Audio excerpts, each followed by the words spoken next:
Sakamoto days, जिसे हाल ही में Netflix पर रिलीज किया गया है। तो चलिए जानते हैं इसकी कहानी को एपिसोड नंबर 1 के साथ। कहानी की शुरुआत में हम एक हिटमैन को देखते हैं। हिटमैन उन लोगों को कहा जाता है जिनका काम किसी का खून करना होता है, और इस आदमी का नाम साकामोटो है। साकामोटो के सामने कई सारे लोग आते हैं जिन्हें वो एक एक करके मारने लगता है, और इस काम में उसे बिल्कुल भी परेशानी नहीं हो रही थी। वो इन सभी लोगों को बुरी तरह से मार देता है, और हमें बताया जाता है कि कुछ समय पहले एक लेजेंडरी हिटमैन हुआ करता था जिसका नाम था साकामोटो तारो। हर गैंगस्टर उसके नाम से डरता था और हर हिटमैन उसके जैसा बनना चाहता था। लेकिन एक दिन उसे एक लड़की से प्यार हो गया और उसने अपना हिटमैन वाला काम छोड़ दिया और उसने उस लड़की से शादी कर ली, और उनको एक बेटी भी हुई, और वो काफी मोटा हो चुका है और अपनी छोटी सी दुकान पर काम करता है। एक दिन एक लड़का साकामोटो को ढूंढते हुए उसके स्टोर तक आ जाता है। इधर साकामोटो एक बच्चे को निशाना लगाते हुए देख रहा था जो बार बार उनकी दुकान पर आता है। अचानक ही इस बच्चे के बैग से इंक की बोतल गिर जाती है, जिससे एक आदमी की सफेद पैंट गंदी हो जाती है। ये देख उस आदमी को गुस्सा आता है और वो उस बच्चे को उठा लेता है। वो उस बच्चे को मुक्का मारने वाला था, लेकिन साकामोटो उसका हाथ पकड़ लेता है और फिर अपनी पेंसिल उसकी गर्दन में घुसाकर उसे जान से मार देता है। असल में वो उसे मारता नहीं है, बस ऐसा करने का सोचता है, और वो आदमी दुकान से बाहर चला जाता है। ये सब उस लड़के ने भी देख लिया था जो साकामोटो को ढूंढते हुए यहाँ आया था। वो जानता है कि साकामोटो उस आदमी को पेंसिल से मारने की सोच रहा था। असल में ये लड़का भी एक हिटमैन है और इसका नाम शिन है। इसे साइकिक भी कहा जाता है क्योंकि ये लोगों का दिमाग पढ़ सकता है। साकामोटो अब इसे एक थप्पड़ मारने का सोचता है, जो देख शिन डर जाता है और बोलता है कि मैं शिन हूँ और मैं आपके अंडर काम किया करता था। ये दोनों अब बाहर जाकर बैठ जाते हैं और शिन कहता है कि यानी कि सच में आप एक छोटी सी दुकान पर काम करने लगे हो। शिन चाहता था कि साकामोटो अपने पुराने काम में वापस लौट जाए। साकामोटो अपने मन में कहता है कि मेरे हिटमैन वाले दिन खत्म हो गए हैं। जो सुन शिन बोलता है कि आप लेजेंडरी हिटमैन हुआ करते थे, हर गैंगस्टर आपसे डरता था, आखिर साकामोटो वो सब कैसे छोड़ सकता है। साकामोटो उसकी बात का कोई जवाब नहीं देता और अपने नूडल्स खाने लगता है। शिन कहता है कि अब वो कितना मोटा हो गया है, उसे पहचान पाना भी मुश्किल है। इतना कह के वो अपनी सिगरेट जलाने लगता है, लेकिन साकामोटो बिजली की तेजी से उसकी सिगरेट काट देता है क्योंकि यहाँ नो स्मोकिंग का बोर्ड लगा हुआ था। साकामोटो की स्पीड देख शिन समझ जाता है कि भले ही ये मोटा हो गया है लेकिन अब भी उतना ही खतरनाक है और वो चाहे तो शिन को भी मार सकता है। तभी एक डिलीवरी वाला साकामोटो का कुछ सामान लेकर आता है और उसे साकामोटो की हेल्प भी चाहिए थी। जो सुन शिन को लगता है कि शायद साकामोटो अब भी हिटमैन वाला काम करता है और एक आम आदमी होने का दिखावा करता है, लेकिन ऐसा कुछ भी नहीं था। डिलीवरी मैन को अपना पेड़ काटने में साकामोटो की हेल्प चाहिए थी। साकामोटो टाउन के लोगों की छोटे मोटे काम में मदद करता रहता था और बच्चों से लेकर बूढ़ों तक सब उसे पसंद करते थे। इतने बड़े हिटमैन को ऐसे पिद्दी काम करते देख शिन को गुस्सा आता है और कहता है कि उसकी नजर में साकामोटो की रिस्पेक्ट कम हो गई है। इसके बाद शिन अपनी कार में जाके बैठ जाता है और सोचता है कि वो पूरे 5 साल बाद साकामोटो को देख रहा है, लेकिन वो अब भी कितना कमाल का है। मोटा शरीर होने के बाद भी उसका ऑरा कम नहीं हुआ। काश वो फिर से उसके साथ काम कर पाता। तभी शिन को अपने बॉस का कॉल आता है जो पूछता है कि क्या तुमने साकामोटो को वापस काम पर आने के लिए मना लिया।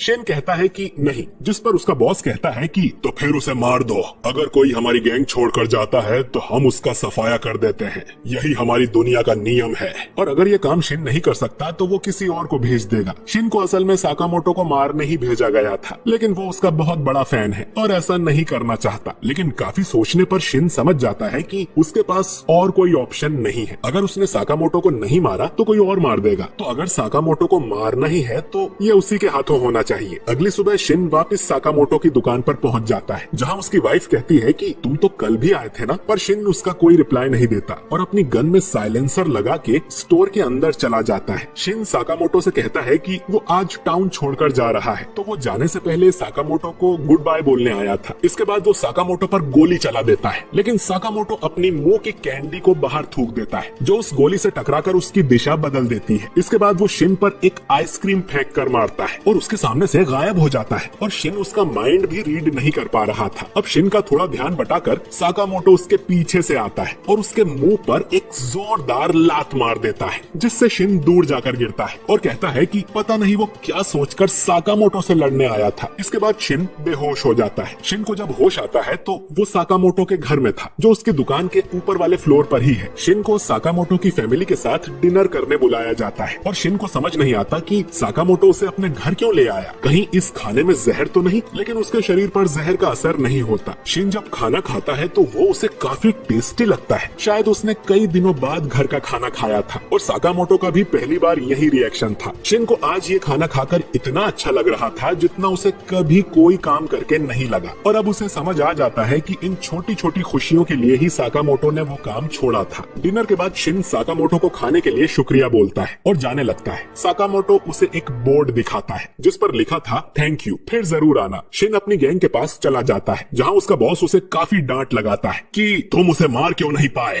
शिन अब अपने बॉस के सामने सिर झुकाकर कहता है कि साकामोटो को जिंदा रहने दो, वो अपने परिवार के साथ बहुत खुश है। यह सुन सभी हंसने लगते हैं। उसका बॉस कहता है कि साकामोटो ने हमारी दुनिया का नियम तोड़ा है और अपनी जिम्मेदारियों को पीठ दिखाई है, तो हमें उसे मारना ही होगा। शिन अब कहता है कि साकामोटो की जगह मैं मर जाता हूँ, लेकिन उन्हें जिंदा छोड़ दो। बॉस कहता है कि ठीक है, तुम मर गए तो हम साकामोटो को छोड़ देंगे। और फिर बॉस मन में कहता है कि कितना बुद्धू है ये, मैं इसकी बात क्यों ही मानूंगा। उसकी मन की बात शिन सुन लेता है और उल्टा उसी पर गन पॉइंट कर देता है, जिसके बाद इनमें लड़ाई हो जाती है। इधर साकामोटो अपनी दुकान में बैठे ये सब सुन रहा था। इसके बाद वो एक बटन दबाता है जिससे हम देखते हैं कि उसकी दुकान में ढेर सारी गन्स छुपी हुई थी। साकामोटो इनमें से बस एक टेजर गन को उठाकर निकल पड़ता है। इधर शिन किसी तरह जिंदा बचा हुआ था क्योंकि वो अपने आसपास के लोगों का माइंड रीड कर सकता है, तो उसे छुपने में काफी आसानी हो रही थी। एक आदमी तो उस पर बजूका ही फायर कर देता है, लेकिन फिर भी शिन बच जाता है। बॉस सभी से कहता है कि उसके करीब जाओगे तो वो तुम्हारा माइंड पढ़ लेगा, तो दूर रहकर ही उसे घेर लो।